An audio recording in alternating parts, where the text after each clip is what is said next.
Hello, everyone. It's me, Jenna O'Brien, your self-love life coach. And today I just wanted to do an audio for you guys, and I want to talk about black and white thinking. And I just kind of want to explain to you how black and white thinking can sabotage your life if you let it.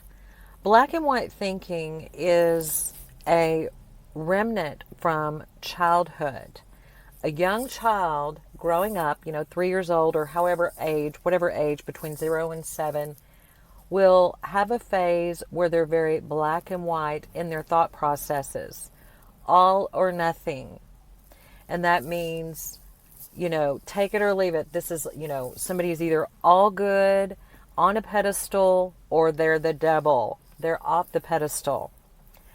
The concept of black and white thinking is an emotional milestone that you overcome as you mature emotionally throughout your, childhood, adolescence, teenager years, all throughout your life. You reconcile and heal or grow from that lower level childlike thought process of black and white thinking.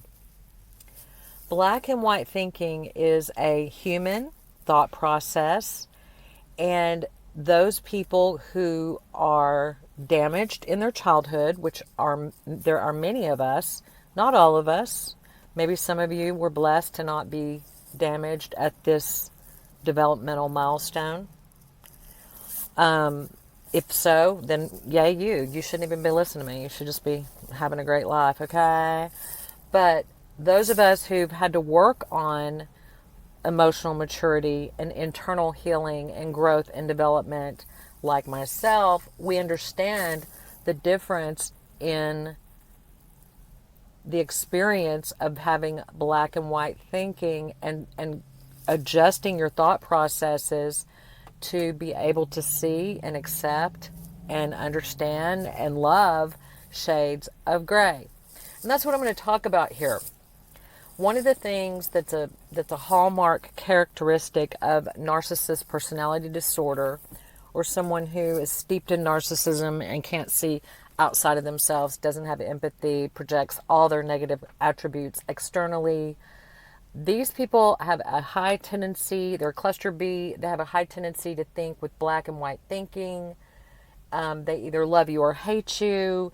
These kinds of people will be envious, and their envy will trigger a reaction. They'll have a reaction that you are negative. Their envy can cause reaction. Their envy of you can cause reactivity. This is narcissist personality disorder, these people. And their black and white thinking will haunt them the rest of their lives. Generally speaking, I'm not saying this is a broad, this is a gray area, okay? I'm just telling you what I've found in my research and my studies. This is what I've seen. So black and white thinking is a process that can be cluster B. And if you were damaged as a child in the black and white thinking area at that childhood developmental milestone, then you may have a tendency to now, as an adult, think in terms of black and white instead of shades of gray, right? So what does this mean, and what does this do if you do have a glitch in your developmental milestone? Well, remember, whenever a child is growing and developing, and they're learning to know who they are, and they're learning to either accept themselves, love themselves, or abandon themselves and dissociate from themselves and hate themselves, actually, depending on how much love, nurture, mirroring, and validation they receive as a child, will depend upon whether they're capable of maturing. If they get damaged in any of these areas, these emotional maturity milestones, because life is going 1,000 miles an hour for a kid, and they've got a lot of growing to do. Their mind has a lot of things to think about, and they have a lot of, physical growing to do. The brain is like really busy, and there's no stopping. Nobody stops and says, oh, well, the child did not get this developmental stage done, so we got to wait. Hold on. No, you got to go. You've got to keep on growing. That's, I guess it's evolution. I don't know. But it's survival of the fittest. And our systems are set up to where we're just going to keep on going. We're going to keep on going. We're going to keep on growing. Even if we miss an emotional developmental milestone and we don't learn to see things in shades of gray and we just see things as black and white.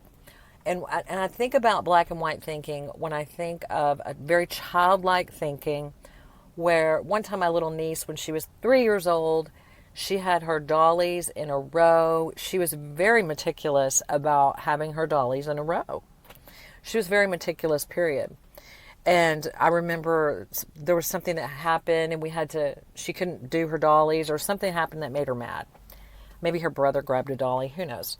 And she goes, and she threw the biggest fit. And she was adorable. And it was like an object lesson for me, because I was like, wow, that's it. That's black and white thinking. She's 3 years old. That's what 3-year-olds are supposed to do. Oh, I love this. And it was just amazing to watch her. And she was like, I never want to play with those dollies again. Okay? It's a very childlike thinking. She never wanted to play with them again. She wasn't thinking about the future. A child is very, very in the moment. She wasn't thinking about yesterday. She wasn't thinking about tomorrow. She was just PO'd, and she never wanted to see it again. Never. She never wanted to play her dollies again. She's never going to do this again. I loved this. I mean, I didn't love it for her. I was like, bless her heart, because it gave me so much empathy for her and her feelings. So raw as a child. So raw. Your feelings are so raw, and you're just like, but if your feelings are not attuned to at that age and along that course of development, and instead you were invalidated, brushed to the side, maybe you were raised by people who were immature themselves, didn't have the capacity to help you to regulate your emotion, then you might grow up with a flaw in your capacity to see people as shades of gray.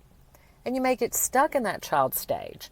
And then whenever opportunities and people and places and things come into your life, and, if it's not absolute necessity, you may have a tendency to make quick judgments and actually throw a tantrum.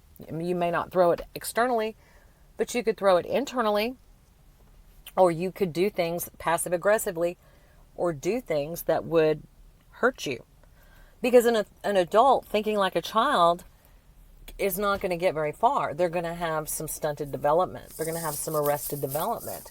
If an adult is acting like a child in their interactions, and they're not able to function and coax themselves through the whole scenario. So basically, a child is very simple in their emotions, and they're very, very triggered and beautiful. I love children. I love the way they cry with everything within them, and their whole body gets into it. And they're just so real. And they're so raw emotion. They're just raw emotion. I love children. And so if we grow up and we don't have someone to teach us how to regulate that emotion, then we grow up raw emotion. And then you can have you can miss a lot of milestones. What if you miss more than that? Then you have to put tape and some duct tape and, some popsicle sticks, and it can get really, really layered and intense. And you have to go back as an adult and heal all those lower level parts of yourself. So I think of a child as being someone who is really midbrain centric. So they're very impulsive. They're midbrain. They're, their brainstem. That's your impulsive aspect of your brain. Your cerebral cortex, the part up, where your forehead is, where my giant forehead. Where your forehead is, that's like your thought processes. That's where your intelligence resides. That's where, the more evolved aspect of your humanity resides here in your brain part. Whereas your impulse, your childlike aspects of you, your vagus nerve, your very core instincts is more of your midbrain. That is what is more just, just the core of who you are and your core emotions. And if those are able to rule your life, they will override your cerebral cortex, the midbrain impulsive part of you, if it was never soothed, coaxed, understood, seen, heard, and understood properly the way life was meant to occur, then you may be reacting throughout life from your central impulsive part of yourself, that inner child, that very low level of tolerance place. And so part of healing, part of your journey, part of growing is constantly looking at things and evaluating how you're thinking about things and what you're telling yourself about things. So you're constantly evaluating as you're growing, how am I seeing this situation? So for example, for me and for many, as you're coming into understanding and realization and waking up and coming alive and becoming conscious and starting to recognize where you're being manipulated, where you're being abused, where you're being in a narcissistic relationship, where you're abandoning yourself, where you're leaving yourself, where you need to be addressing things, setting boundaries, and you're beginning to really get into who you are and understand, oh, okay, oh, wow, and you're starting to brighten up and wake up and see and become conscious with your cerebral cortex. You're coming online. Your intelligence is waking up, and your intelligence, the pain within, is drawing you to seek solutions that your intelligence is helping you to resolve. And so you come into life, and a lot of times all that you can do in the beginning when you first start coming out and you're like, okay, I exist and I have a right to exist. Oh my gosh, I never knew that. I thought I was just everyone else's puppet. Oh, I have a right to exist. Well, I'm mad. And immediately the first thing you want to do is just shut down and shut everybody down and get them out of your face. Anybody that says anything mean to you, the first reaction when you come through this phase, I'm just going to call this healing phase 101. You come through it and you just get away from me, and you almost isolate, because when you wake up in this, you're like in this alligator pit or snake pit, and all around you are people that are biting you because you've never known that you had the right to say no, that you had the right to say that's not good. But you come online, you're like, oh my gosh, stop biting me, bee.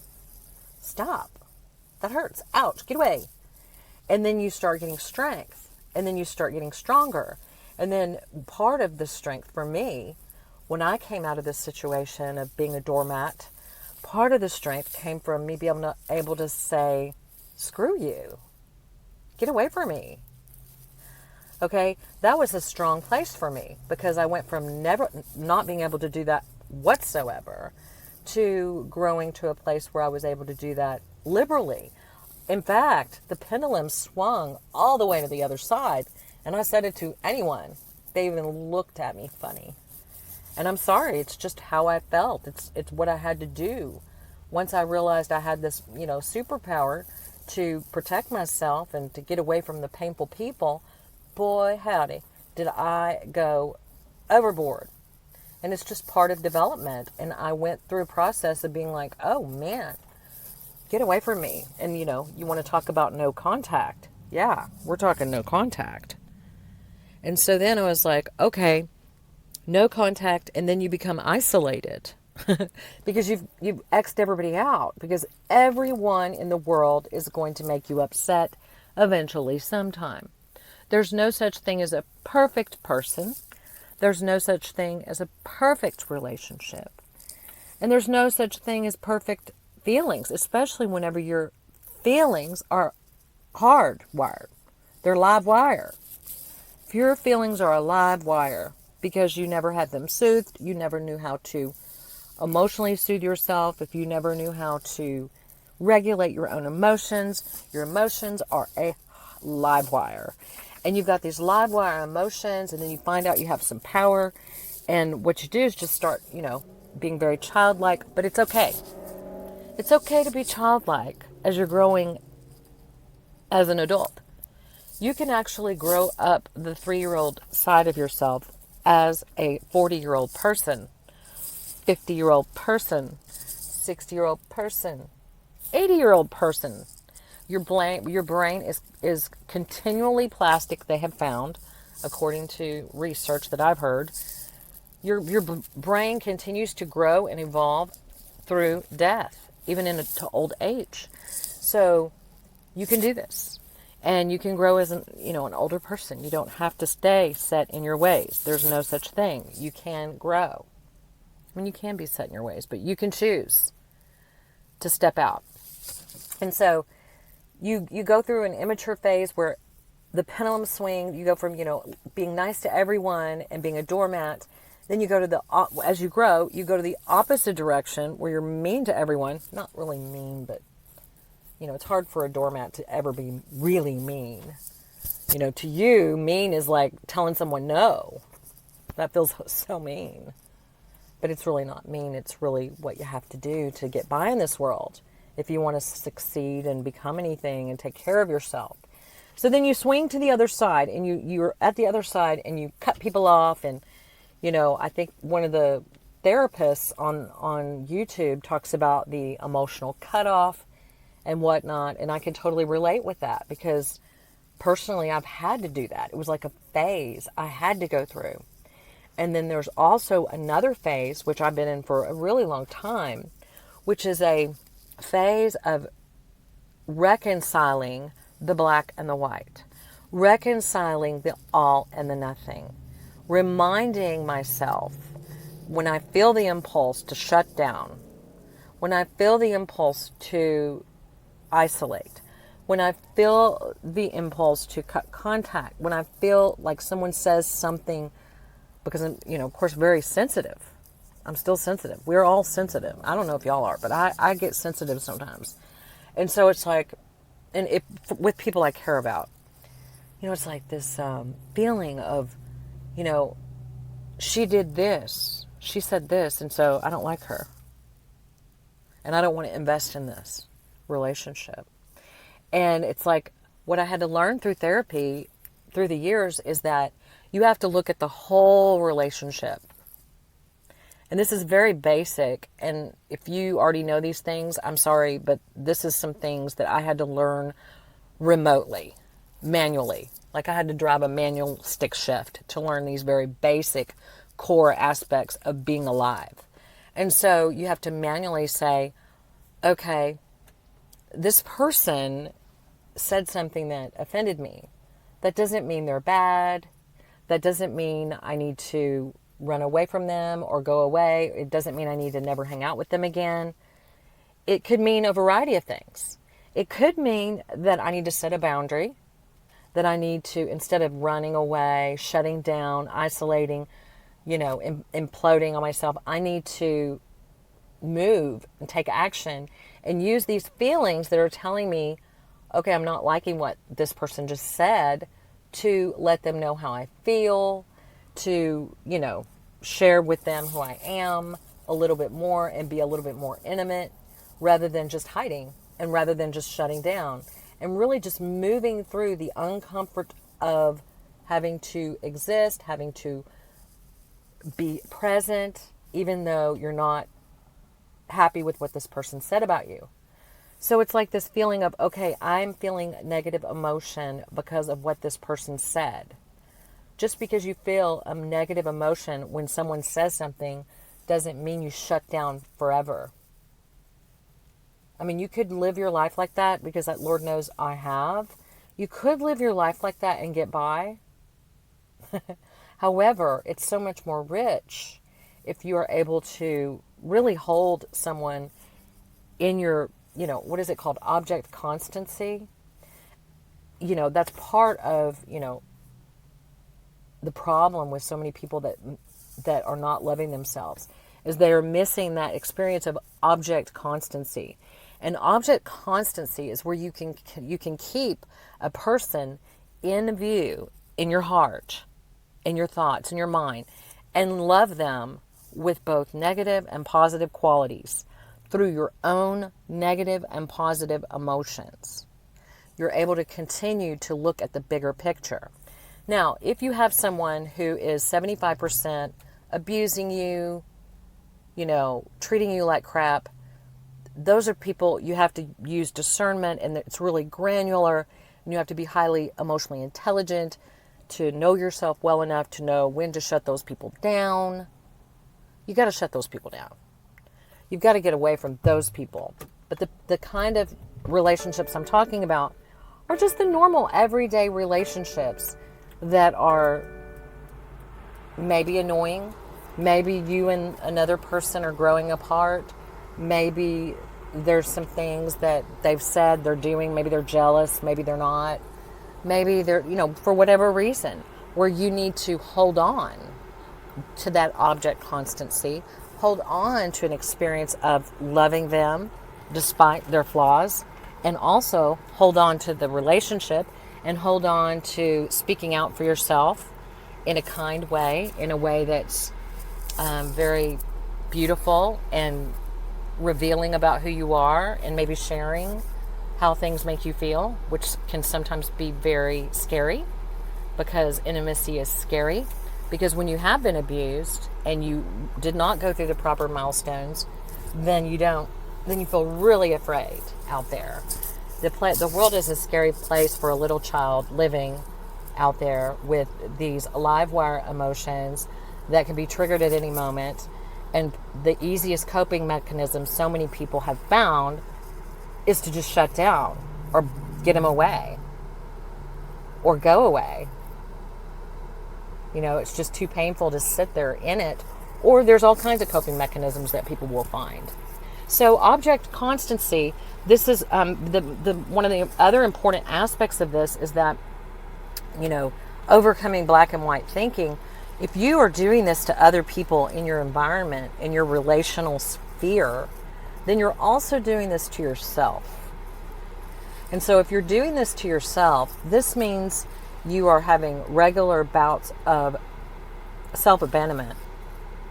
Because that switch, that black and white switch, that all or nothing switch, that, I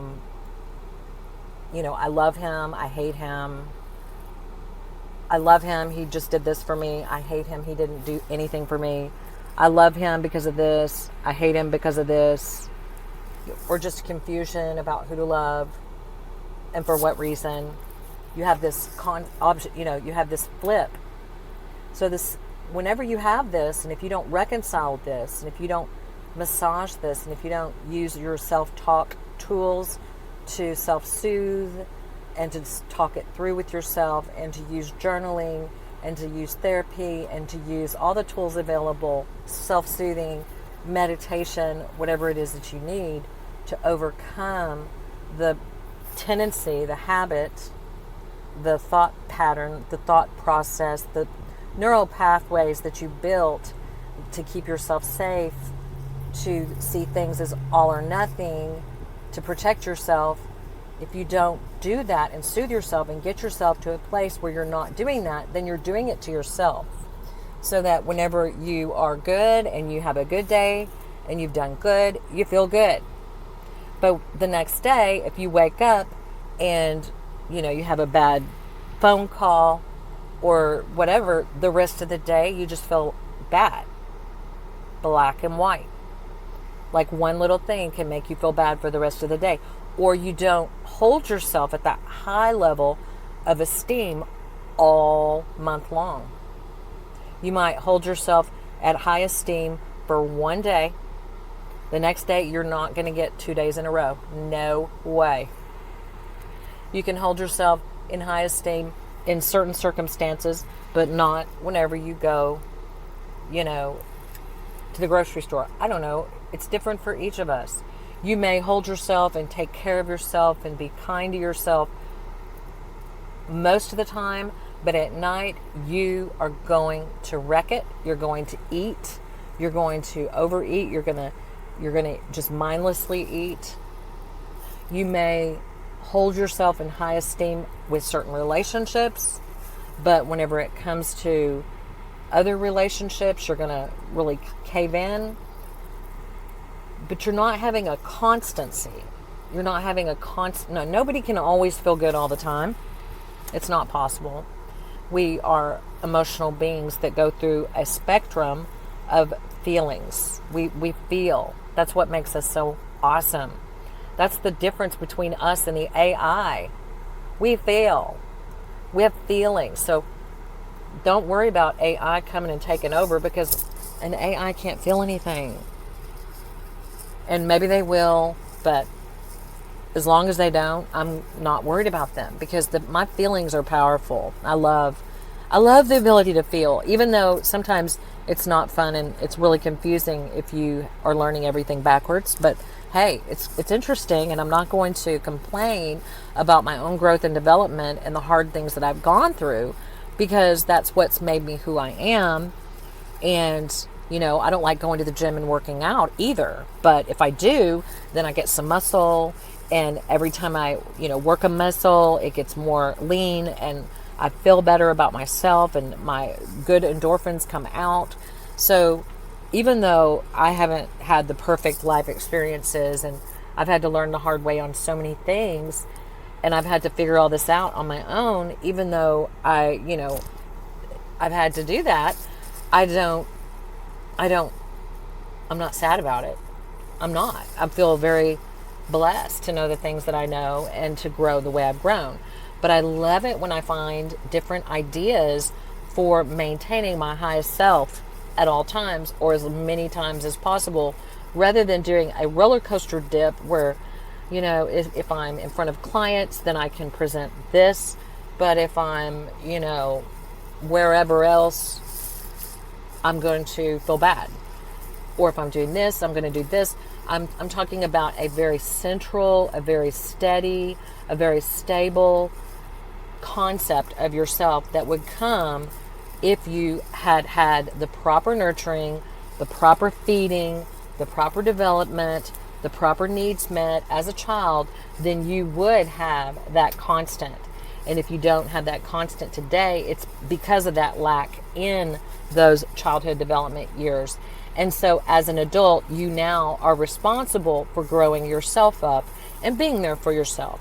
And so when you notice, hey, you could even keep a journal of how you're feeling in different parts of your being at different times of the day, different times of the week, different times of the month, when you're going to work on Monday versus when you're getting off on Friday, when you're going out to the clubs versus when you're going to church, when you're going to the gym versus when you're going to the grocery store, and really tracking, okay, what level am I right now of my highest self?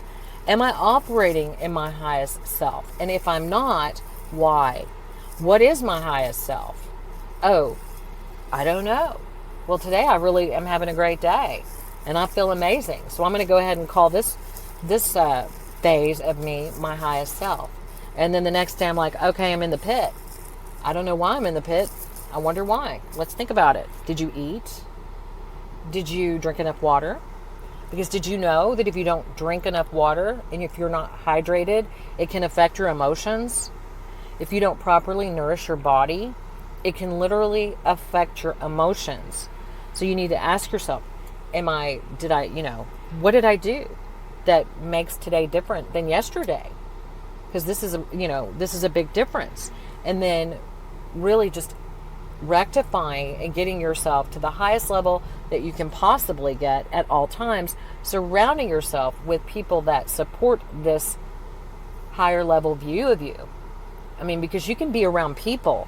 You can be, talk about shedding.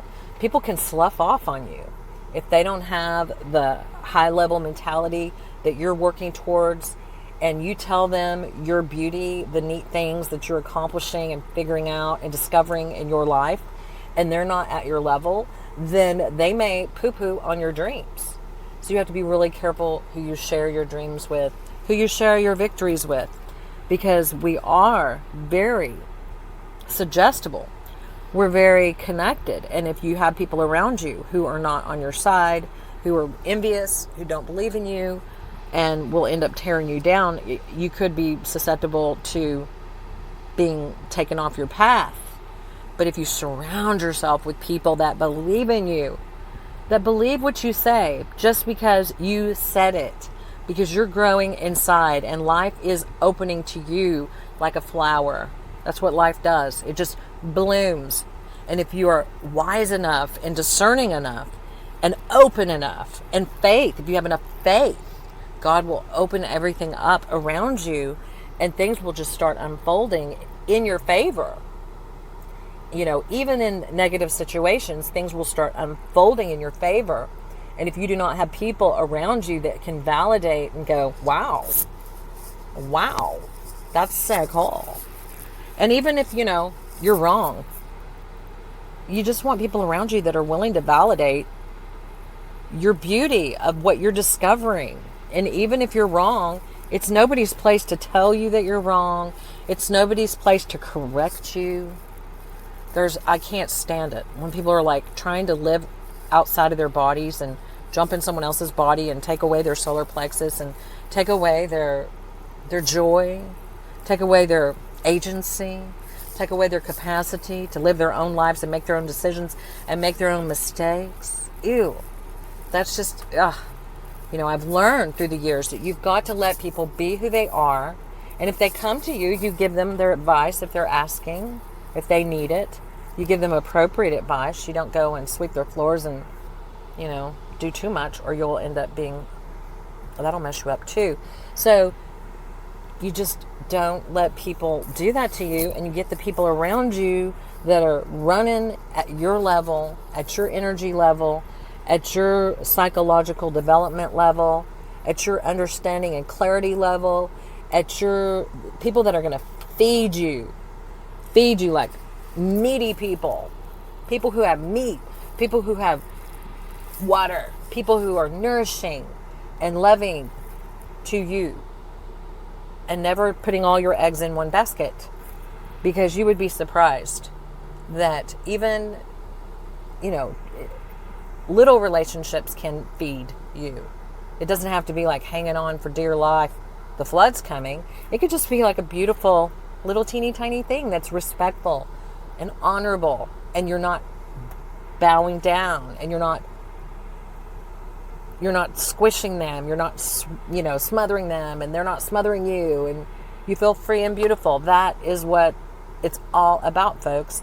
And so object constancy, keeping a firm grasp on your truth, who you are, and really listening to the self-talk that is going on, because I've noticed, there's so much self-talk. It's like, dude, there's like blah, blah, blah, blah, blah, blah. It's like your self is trying to protect you from getting hurt, from risking, from taking risks, from getting, from doing whatever. It's trying to protect you and keep you in your safe little box.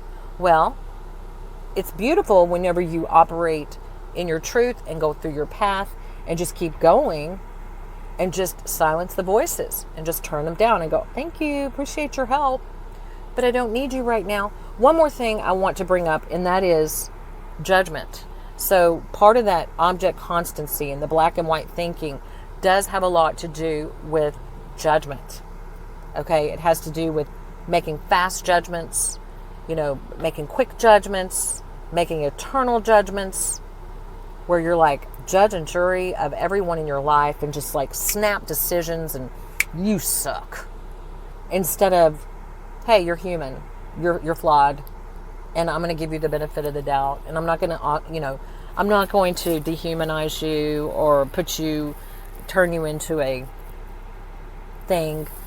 I'm going to treat you as the human that you are, and I'm going to use my online higher level thinking to see you and exist with you and interact with you and engage with you, so long as that person is capable of doing that.